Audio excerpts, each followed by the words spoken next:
So tomorrow is the Australian federal election. By this time tomorrow, we will probably know who the next Prime Minister of Australia is for the next 3 years. And this message is for my audience to prepare you for what could happen and also explain, what we've learnt from this campaign, this federal election campaign. The first thing I want to say is if you want to watch the election, do not watch it on mainstream media because Avi Yemini and Rukshan are going to have a live stream. They're going to be covering the election, and it's really important that you and your friends watch on that platform so that we can show the mainstream media that we have more views than them. That's right. So I'm going to put the link in the description. Make sure you watch it on there tomorrow. I'm probably going to be on for about 10 minutes as well to explain something, but I will tell you about that tomorrow. Well, actually, no, I will tell you a little bit about it right now, and that is that this election could be a very bad result. Most likely it will be, but there is a strategy coming out straight after that, which is completely different to anything we've done before. So do not lose hope. Now, why is this election probably going to be a massive disappointment? Well, the first and main reason is that Dutton is a complete spineless, weak, oh my gosh, I've never seen someone actively try to lose an election in my entire life. I mean, honestly, he is actively trying to lose. The odds, the betting odds for him winning are at the moment 11-1, which is really, really bad. Anyway, besides Dutton, we never really expected the Liberal Party to save us anyway, but there was a slight chance that Dutton was going to take on some Trump-like attributes, and he was saying things at the beginning of the campaign, like he wanted to get rid of Welcome to Country, he wanted people to stop working from home, and he literally reversed on most of the things he said, which makes him really weak, and no one looks up to a weak leader. So likely Albanese is going to win as Prime Minister of Australia, not because he's good, but because he's already in, and Australians, generally speaking, give people a second term. So in the last 60 years of elections, no Prime Minister has ever been voted out after his first term. They always get a second term. I don't know why, but that's just the way it is.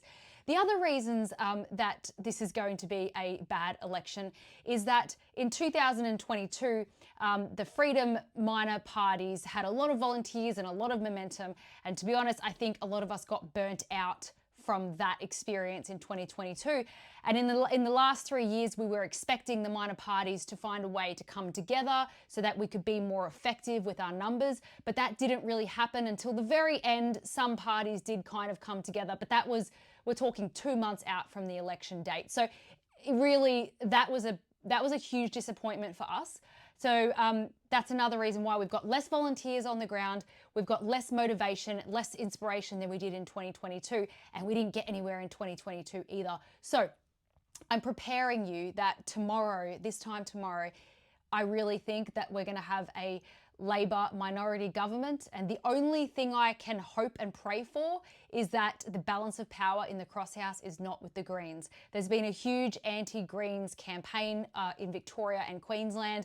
They've been trying really hard, and I just hope that we can, they get about 12% of the vote right now, the Greens. If we can get that down to 8 or 9 or 10, I would see that as a win. And the only positive way that I can look at a minority Labor government with Greens in power of balance of power is that obviously Australians haven't suffered enough to vote for real change. If we get a Labor Greens government, it is going to be very bad here in Australia in the next 3 years.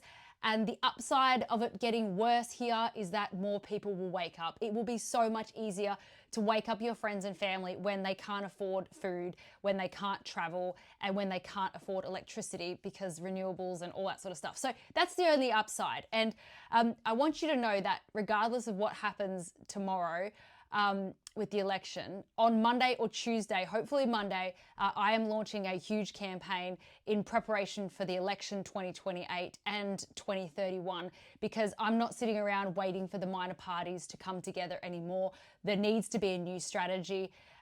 It's just not working, what we're doing, and that's not anything, there's no discredit to anybody who's trying different strategies. Like, we're all doing our best with the knowledge that we have, but this is a strategy that the Freedom family has never tried. It might be hard to swallow. You'll understand when you see the campaign, but I want you to know that I believe that there is absolutely a political solution to our problems. I think. And it's not the minor party. It's not the minor parties, unfortunately. And we've seen that, you know, they're doing great work. They're getting heard. They're getting in the media. They've got big social media platforms, but the minor parties cannot bring in legislations. They can't repeal legislations. All they can do is be a voice, and they've done a great job at that. But we really need more. We need to be involved, and it'll all become clear on Monday. So I just wanted to prepare you for the election. Don't be too sad. Wait till Monday. We've got a plan. And, you know, this is just how it's supposed to be. And we're going to learn a lesson from this, and we're going to come back stronger and fighting. All right. So just relax. It's going to be okay. Just focus on yourself. Look after your health. Don't waste your energy on things that aren't going to work. And onwards and upwards. See ya.